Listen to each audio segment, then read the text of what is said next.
কি বানাচ্ছো? কালকে আমার স্কুলে নো ফায়ার কুকিং কম্পিটিশন আছে, সো এখন আমি প্র্যাকটিস করছি। কালকে আমি পাপড়ি চাট বানাবো স্কুলে, আমি তো প্র্যাকটিস করে নিলাম। এখন অল্প পাপড়ি খাই গেছি, এবার আমি প্লেটে রাখলাম, তারপর আমি একটু পরে ভাঙলাম টুকরা টুকরা করে।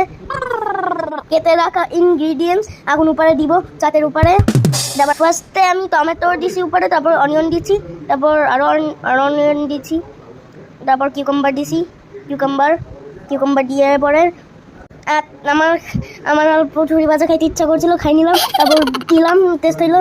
এবার আমি কাঠটাকে উপরে দিলাম, তারপর সব থেকে লাস্ট ওইটা চাটনিটা, সব থেকে লাস্ট ঝুড়ি ভাজা অল্প দিলাম, অল্প দই দিলাম, মানে কাঠ, অল্প লাস্ট চাটনি, তারপর সব চাটনি দিয়ে দিলাম। অলমোস্ট আমার পাপড়ি চাট হয়ে গেছে, আর অনেক চাটনি দিছি, আর অল্প দিছি কাঠ, আর হয়ে গেল পাপড়ি চাট।